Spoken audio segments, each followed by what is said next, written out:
우리가 계속해서 요한일서 말씀을 가지고 은혜를 나누고 있습니다.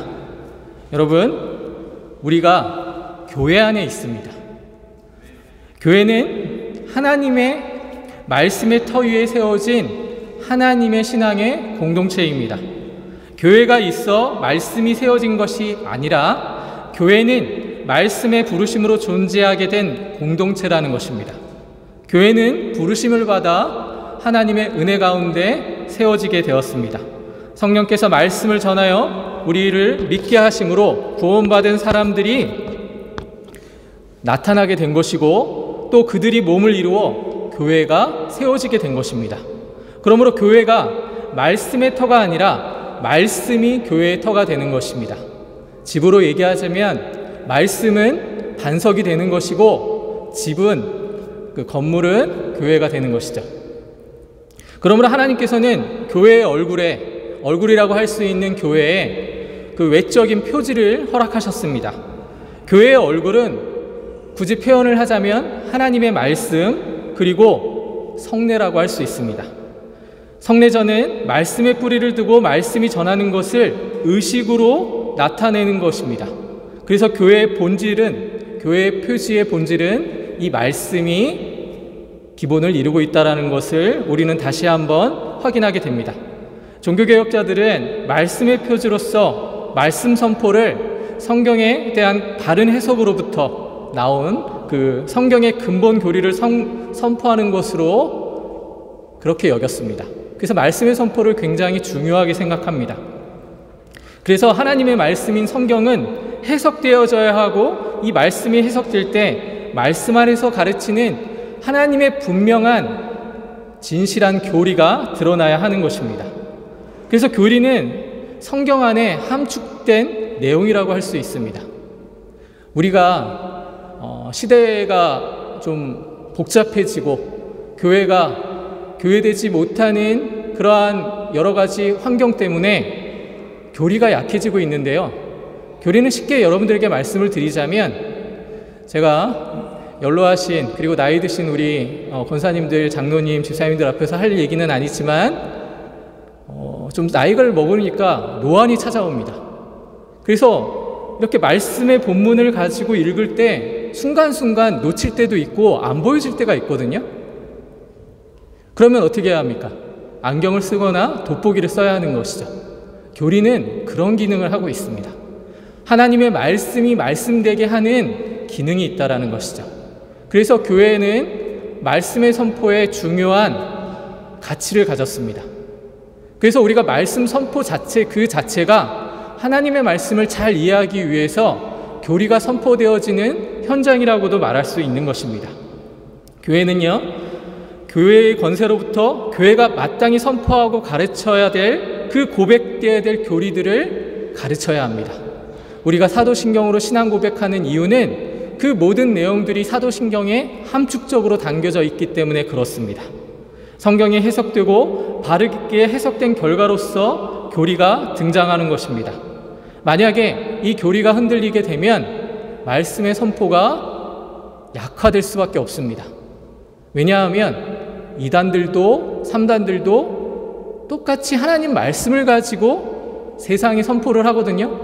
그러나 바른 하나님의 해석이 이 교리 가운데 필요하기 때문에 항상 교회 안에서 우리가 어린아이 때부터 그렇게 신앙교육을 받는 이유는 바른 말씀의 교육을 우리가 받기 위해서 교리를 배우게 되는 것입니다.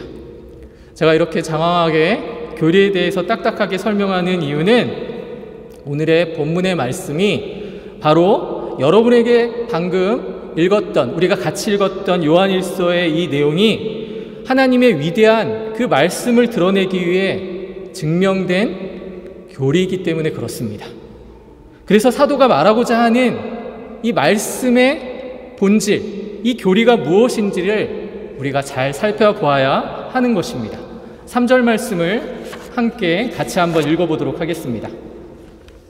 같이 한번 읽습니다. 우리가 그의 계명을 지키면 이로써 우리가 그를 아는 줄로 알 것이요.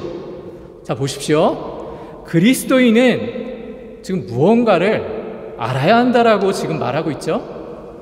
즉 이로써 우리가 저를 아는 줄로 알 것이요라는 말로써 지금 우리에게 소개하고 있는 것이 무엇인지를 살펴봐야 합니다. 이 구절을 통해서 지금 사도가 확신에 차서 하나님의 위대한 교리를 소개하고 있다는 것을 여러분이 아셔야 합니다. 저는 개인적으로 이 말씀에 대해서 굉장히 은혜를 받는 사람 중에 하나입니다. 자, 보십시오. 베드로후서 1장 10절의 말씀을 보면 그러므로 형제들아 더욱 힘써 너희 부르심과 택하심을 굳게 하라. 너희가 이것을 행한즉 언제든지 실족치 아니하리라. 이렇게 얘기하고 있습니다. 그러니까 방금 읽었던 3절의 내용과 지금 베드로후서의 말씀이 좀 비슷하게 하나님의 말씀을 드러내고 있다는 것이죠.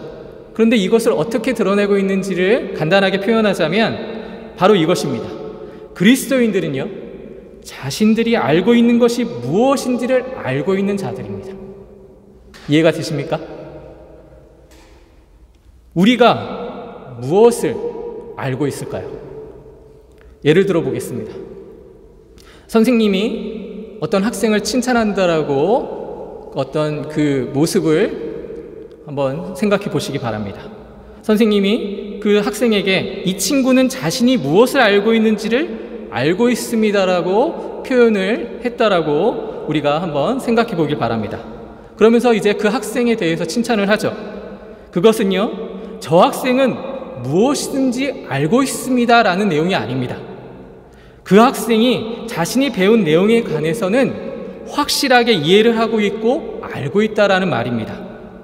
이와 같은 의미를 가지고 지금 사도 요한이 그리스도인에 대해서 말하고 있는 것에 대해서 우리가 집중해야 하는 것입니다. 따라서 어떤 면에서 보면은요, 사도 요한이 이 서신서를 통해서 우리에게 말하고자 하는 핵심적인 목적은 그리스도인이라면 부인할 수 없는, 그리스도인이라면 절대로 몰라서는 안 되는 그 기독교 교리에 대한 설명을 해주는 것이라고 우리가 이해할 수 있는 것입니다. 그럼 여기서 강조되고 있는 이 교리, 사도가 우리에게 말하고자 하는 그 말씀의 비밀, 그것이 무엇인지를 우리가 이해할 필요가 있습니다. 요한일서 마지막 5장 13절 부분에 제가 읽어드리도록 하겠습니다. 내가 하나님의 아들의 이름을 믿는 너희에게 이것을 쓴 것은 너희로 하여금 너희에게 영생이 있음을 알게 하려 함이라. 그리스도인들은 영생이 있다는 것을 아는 하나님의 자녀라는 소리입니다. 기록된 바와 같이 이 교리에 대해서 사도는 확신을 가지고 말씀을 전하고 있습니다.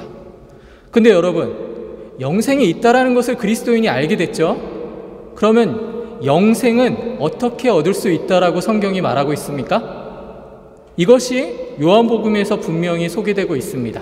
제가 읽어드리도록 하겠습니다. 요한복음 17장 3절에 영생은요, 곧 유일하신 참 하나님과 그의 보내신 자 예수 그리스도를 아는 것이라고 분명히 기록하고 있습니다.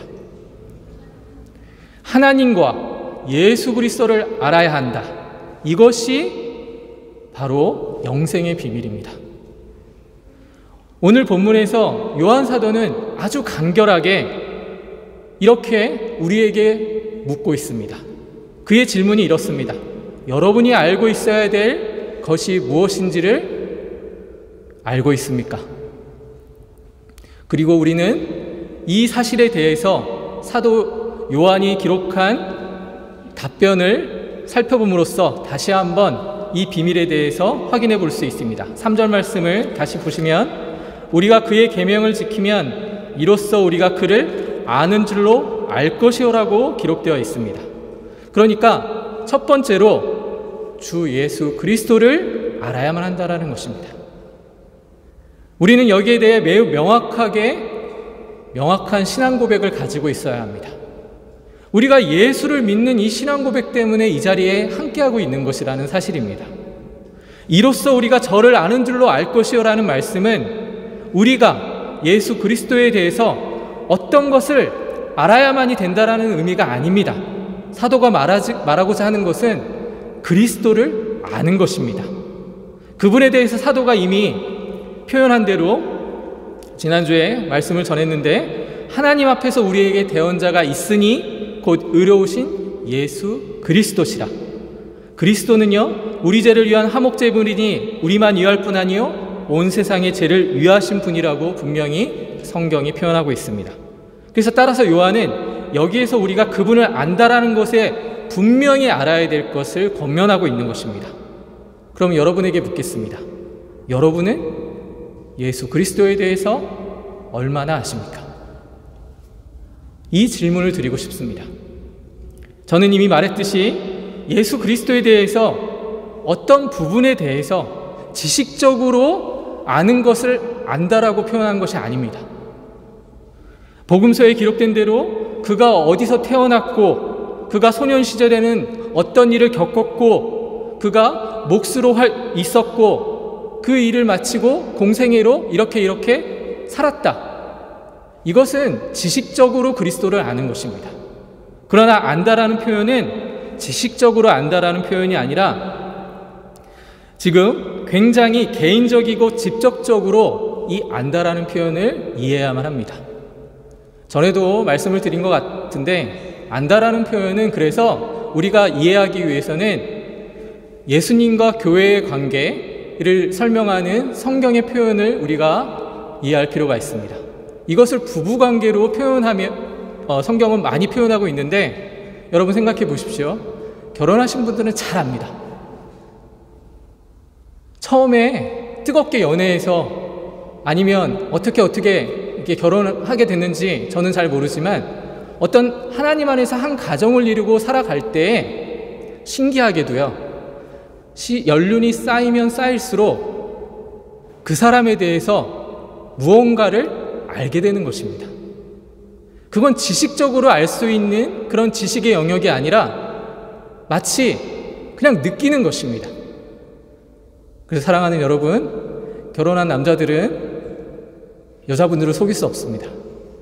그렇기 때문에 거짓말하거나 속일 필요가 없다는 것을 여러분이 여러분의 삶 속에서 아실 것입니다. 그런 것과 마찬가지로 우리는 그리스도에 대해서 그냥 아는 것입니다. 성령께서 이것을 알게 하시는 것입니다. 이게 바로 하나님께서 우리에게 주신 신비로운 기적과 같은 은혜라는 것입니다. 성경은 언제나 우리에게 강하게 선포하고 있습니다. 이 말씀은 단순히 일반적으로 외면적으로 외형적으로 잘 안다라는 것을 의미하는 것이 아닙니다. 개개인의 삶과 밀접하게 연관이 됐고 이것이 마치 뭔지 모르지만 통하는 것으로 나타나는 것입니다. 요한이 말하고자 하는 것도 지금 우리에게 예수님을 지식적으로 아는 것에 대해서 얘기하는 것이 아닙니다. 그냥 깨달아 주는 대로 성령께서 주시는 대로 아는 것입니다. 근데 여기에 전제가 있죠. 우리의 교제는 아버지와 그의 아들과의 교제이며 그래서 하나님 안에서의 교제입니다. 그리고 본문이 말하는 것과 마찬가지로 아버지에 대한 지식, 그러니까 성령께서 이것을 깨닫게 해주시지 않으면 안다라고 말할 수 없는 것입니다. 이러한 신비한 은혜의 내용 안에 들어와 있는 것이 바로 하나님의 자녀들이라는 것입니다. 따라서 기도할 때마다 늘 스스로에게 질문할 때 근본적인 문제로 돌아가야 합니다. 그 질문이라는 것은 여러분 기도하실 때 많이 느끼실 것입니다. 나는 과연 하나님에 대해서 얼마나 알고 있는가? 만약에 하나님에 대해서 분명하게 알고 계신다면 그 기도가 응답될 줄을 여러분이 믿으실 줄 믿습니다. 그러나 불안하고 분명하지 않으니까 이 기도가 하나님께서 들어주실지 안 들어주실지 확신하지 못하는 가운데 기도하는 경우가 많다라는 것입니다. 기도는 그래서 하나님이 가르쳐 주신 대로 기도해야 합니다. 왜냐하면 하나님 스스로가 기도하는 가운데 우리와 마음이 연락되기를 원하시고 있기 때문에 그런 것입니다. 신약성경은 우리에게 분명하게 그래서 그리스도인들이 어떤 내용을 믿어야 할 것인가를 분명하게 소개하고 있는데 그 믿어야 될 내용 중에 하나님에 대해서 항상 강조하고 있는 것입니다. 이것이 분명한 기독교인이 갖는 신앙의 자세인 것입니다. 우리는 이와 같이 늘 스스로를 테스트해야만 합니다. 어떻게 하면 예수님과 지속적으로 대화를 유지할 수 있을까? 그분과 교제하며 그분과 연합된 삶을 살아갈 수 있을까? 이것이 신앙인의 태도에 중요하다라는 것입니다. 그리고 요한이 두 번째로 말하고자 하는 것은 이것이 또한 굉장히 중요합니다. 지금 우리는 그리스도와 연합되어 있기 때문에 이 자리에 있는 것이라고 여러분이 믿으시기 바랍니다. 바로 하나님의 사람들은 그분 안에 있는 것입니다. 그리스도 안에 있다라는 것입니다. 그의 계명을 지키면 이로써 우리가 저를 아는 줄로 알 것이요 저를 아노라 하고 그의 계명을 지키지 아니하는 자는 거짓말하는 자요 진리가 그 속에 있지 아니하되 누구든지 그의 말씀을 지키는 자는 하나님의 사랑이 참으로 그 속에서 온전케 되었나니 이로써 우리가 저 안에 있는 줄을 아노라. 저 안에 거하는 자는 그의 행하시는 대로 자기도 행할지니라. 아는 사람들은요, 그리스도인들은요, 그냥 아는 선에서 끝나지 않습니다. 그럼 어떻게 됩니까? 그것이 삶의 모습으로 나타나게 되어 있습니다. 여기서 요한이 계속해서 가르치고 있는 것은 삶으로 연결되어야 될 그 놀라운 교리의 비밀이 바로 우리 삶과 연관되어 있다는 것입니다. 말씀의 가치를 깨닫고 그리스도가 살아계심을 아는 자가 세상에 나가서 대충 살아갈 수 없습니다. 죄를 지으며 살아갈 수 없다라는 말입니다. 교회에 나와서는 하나님 앞에 그럴듯하게 예배드리지만 세상에 나가 죄를 지으면 그게 어찌 그리스도인이라고 할 수 있겠습니까? 그래서 사도 요한은 이 사실을 분명하게 우리에게 제시하고 있는 것입니다. 그리스도 안에라는 구절은 성경이 가지고 있는, 특히나 신약 성경이 가지고 있는 굉장히 독특하고 위대하다라는 말로서 우리에게 소개하는 구절 중에 하나입니다. 신약 성경 곳곳에 이러한 비밀들이 숨겨져 있는 것입니다. 고린도전서 12장 27절에 사도 바울이 이렇게 말했습니다. 너희는 그리스도의 몸이요 지체의 각 부분이라고 설명하고 있습니다. 우리가 그리스도의 지체인데 어떻게 세상에 나가서 세상과 똑같이 살아갈 수 있겠습니까? 그래서 성경은 요한복음 15장의 말씀처럼 우리와 예수님과의 관계를 바로 포도나무 비유로 설명하고 있습니다. 포도나무와 가지의 형태로 완벽하게 설명하고 있는 겁니다. 물론 포도나무는 예수님이십니다. 우리는 가지입니다. 그런데 여러분, 그 가지가 생명으로 연결되어 있는 것입니다. 그냥 외면적으로만 연결되어 있는 것이 아니라 그분과 이렇게 연결되어 있는 거예요. 이것을 그래서 그리스도와의 연합이라고 표현하고 있는 것입니다. 저와 여러분은 그리스도와 연합된 존재입니다. 그런 존재로서 지금 이 시간 하나님의 말씀 가운데 거하며 하나님께 예배하고 있는 것입니다. 포도나무에 붙어있는 가지는 포도나무로서의 삶을 공유하는 것입니다. 바로 이와 같은 유기적인 연합이 그리스도인과 주님과의 관계라는 것입니다. 여기에서 우리는 다시 한번 우리 사랑하는 성도들이 주님 안에서 새롭게 거듭난 가르침에 대해서 분명히 이해할 수 있습니다. 그러니까 예수 안에서 구원받고 제사함 받았다라는 것에 끝나는 것이 신앙생활이 아닙니다. 결국 삶의 모습으로 여러분이 세상에 나아가서 그리스도인을 증거해야만 하는 것입니다. 전도하라는 말씀이 아닙니다. 여러분의 삶의 모습 자체가 그리스도인, 그 예수님의 모습이 나타나야 한다는 것입니다. 그래서 우리의 삶은 그리스도를 본받을 수밖에 없습니다. 본받는 말로써 예수님을 닮아간다라는 이 말을 다 표현할 수 없습니다. 그런즉 이제는 내가 산 것이 아니요 오직 내 안에 그리스도께서 사신 것이라. 이러한 갈라디아서의 고백이 우리의 고백이 되어야만 하는 것입니다. 이제 요한이 우리에게 하고자 하는 말은 사실 우리가 익히 아는 내용들입니다. 그러나 여러분, 삶으로 실천한다라는 것은 정말 엄청난 결단이 필요합니다. 저와 여러분은 하나님 안에서 이런 결단을 할 수 있는 자들입니다. 왜냐하면 우리는 예수님을 이미 닮은 자들이기 때문에 그런 것입니다. 이러한 하나님이 주시는 은혜 안에 거한 자로서 이 한 주간 세상에 담대하게 나아가시기를 부탁을 드리고요. 여러분들에게 맡겨진 이 모든 일이 주님께서 여러분들을 하나님의 아름다운 자녀로 성장케 하기 위한 일임을 기억하시면서 좌절하지 마십시오. 열심을 다해서 공부하시고 열심을 다해서 자신의 직업에 최선을 다하시고 모든 일에 하나님이 주시는 마음으로 최선을 다하시기를 주님의 이름으로 축원합니다. 기도하겠습니다.